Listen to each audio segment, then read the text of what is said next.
dhugaa qabaattee macaafni itti amantu kun dhugaa keessiif haa baasu. Nagaaf araarrii jaalalli waaqayyoo karaaf kallattii jirtan hundumaatti isiniif haa waayyatu. Kabajamoodhaa fi jaallatamoo obboloota kootii.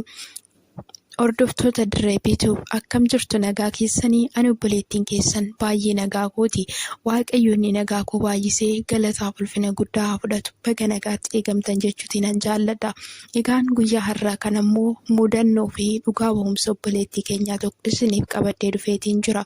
Mudannoon obboleettii keenyaa kun maalidha? Obboleettiin keenyaa waggaa tokkoof fuula miidiyaatirraa fuula hiriyootaa fi firoottan ishee duraatii dhokattee yookiin immoo baddee barbaadamaa iyyaafatamaa turte. Har'a garuu waggaa tokkoon booda waaqayyo ishee gargaaree lafatti dhokattee turtee fi rakkina ishee dararee keessa turte keessaa baatee gara biyya ishee imaltee biyya ishee keessa teesseetu immoo maaltu akka ishee mudatee fi waaqayyo maal keessatti akka ishee gargaaree dhugaa nuuf ba'aa jirti. Dhugaa ba'umsi ishee kunis yookiin mudannoon ishee kunis maal inni itti dhiyaadhaa dhaggeeffadha. Maqaan koo Burtukaan Mallasaa jedhama. Waggaa 2 dura akkuma nama kamiyyuu hojjedhee of jijjiiruuf biyyoota Arabaa keessaa gara biyya Bahireen imale. Gaafan imalee jedhu maatiin biratti ramadamee hojjedhu wajjin baay'ee waliif galiin ijoollee maatii kanaallee hedduu na jaallatanii. Sababa kanaafis mindaa yeroodhaan naaf kaffaluu baay'ee na kabaju. Haaluma kanaan otoo hin jiru ji'a 8 booda maatiin sun hojii manichaaf nama dabalataa waan barbaachiseef intala biyya Filiiphiinii tokko fidanii na biratti dabalanii. Hojjettuun kun gaafa galtuu maatiif ijoolleen mana sanaa jaalala guddaa waan naaf qabaniif hinaaffaa hamaa keessa galte. Yaaliiwwan jireenya koo miidhan tokko tokkos narratti gaggeessuu jalqabde. Gaaf tokko garuu waan addaa tokkotu na mudate. Innis turtiin paaspoortii kootii waan xumurameef hojjechiiftuun koo madaama koo waliin ta'uun gara bakka paaspoortiin itti haareffamuun deeme. Fuunee deebinee yeroo manatti dhiyaannu hojjechiiftuun koo sun gara hojjettu ishee mana jirtu sanatti bilbilte. Ati ijoollee nyaata nyaachisi, Burtukaan immoo dhuftee haarafiftu jettee hojiif gara biraa deemte. Anis mana bira yoon ga'u gamoo 3ffaa irratti wantan amanuu hin dandeenye tokkon arge. Innis daa'imti waggaa 4 gamoo 3ffaa irraa dhiigaan makamee ciisaa jira. Yeroo kana ani fiigee dhaqeen mucaa kana oliif gadi qabee ilaalee bilbila koo fuudheen hojjechiiftu yookiin madaama kootiin bilbilee. Yeroo kana intalli Filiiphiin sun gamoo 4ffaa irra dhaabattee bilbila isheetiin yeroo mucaa qaqqabuuf viidiyoo na waraabaa turte. Kana gidduutti hojjechiiftuun koo dhuftee waliin mucaa bakka jiru kaafnee gara hospitaalaatti hin geessine. Utuu nuti achi jirru intalli manatti hafte sun viidiyoo na waraabaa turte sana abbaa mana sanaaf ergite. Akka waan ani mucaa sana balaaf saaxileetti itti himte. Abbaa manaa ofiisaatii poolisiidha. Innis viidiyoo sana fudhatee aarii guddaadhaan guutamee ariitiin gara hospitaala nuti keessa jirru dhufe. Dhiirri dubartii rukutuun hin eeyyamamu waan ta'eef hojjechiiftuu koo sanatti viidiyoo sana argisiise. Akka waan ani mucaa sana miidhatti ishee hubachiise.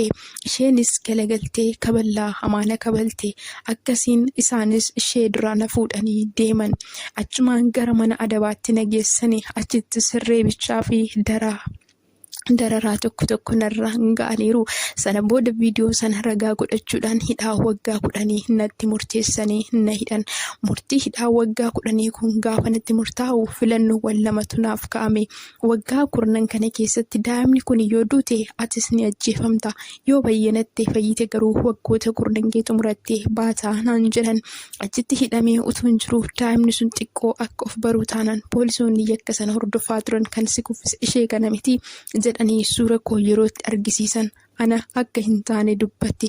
Dabalataan ani hidhamee ji'a 7 booda hojjettuun daba kana irratti raawwachisun otoo isheen bilbila isheetiin bilbilni hiriyoota ishee wajjin haasoftuu hojjechiiftuun koo sun dhageessi.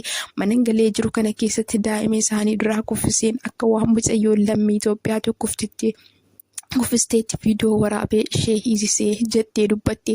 Kana irratti madaamiin koo sun macaafa qulqulluu koo qabattee gara mana adaba sana dhuftee waan dhageesse hundumaa natti himte. Ammas macaafni natti amantu kun yoo dhugaa qabaatteef dhugaa keessiif haa baasu naan jettee macaafa koo naaf kennitee deemte. Sana irratti akka lubbuun koo oolu bareen xiqqoo hafuurri natti deebi'e. Kunis akka hojjechiiftuun koo sun qorannoo intala sanatti cibsituuf na gargaare. Hojjettuun sunis akka dubbichi gara isheetti adeemu hubachaa waan dhufteef turtii ji'a 4 booda qabeenya jara duraa saamtee manaa baddii. Yeroo sana suura ishee bakkoota adda addaatti maxxansuudhaan poolisiin barbaadamtee buufata xiyyaaraatti qabamtee gara buufata poolisiitti geeffamtee yeroo qoratamtu hinaaffaa irraa kan ka'e daa'imallee akkamiiti hunduma isaa ni dubbattee hidhamee turtii waggaa tokkoof ji'a tokko booda utuu mana adabaa keessa jiru torban darbe keessa na waamanii akkan ba'unatti dubbatan maatiin sunis dhufanii dhiifama na gaafatanii gara biyya koottis na gaggeessan jettee obboleettiin keenya kun rakkoo fi wanta ishee mudate wanta ishee keessa turte nuuf himteetu jirti. Galanni guddaan waaqayyoodhaaf haa ta'u jechuun nan jaaladha. Hunduma duraa ishee gargaaree dhugaa isheetiif isa dhaabbateef waaqayyoof galanni guddaan haa ta'u jechuutii nan jaaladha. Argitanii obboloota koo waaqayyo nama hamaa isinirraa haa qabu. Utoo mucaan kun du'eetis mucayyoon kun sobaatiin lubbuu isheetti murtoon addaa hin faradama ture. Garuu waaqayyo immoo abbaa dhugaatii waan ta'eetiif warra dhugaa qabaniif yeroo hundumaa inni hin falma. Waaqayyo keenya waaqa akkasumatti karaa irratti nu dhiisu miti. Akeeka nurraa qaba waan ta'eetiif waan manaa nu baaseef beeka. Yaa obboloota koo gaafa mana keenyaa baanu maatiin keenya nu gaggeessanii obbolaan keenya firri keenya nu gaggeessaniitu nu biraa deebi'u. Waaqayyo kun garuu nu biraa hin deebine yeroo hundumaa nu wajjiniitiin jira. Obboleettiin kun utuu waaqayyo akka namaa ta'eeti murtoo sobaatiin lubbuun ishee darba ture. Waaqayyo garuu kan warra dhugaa qabaniiti.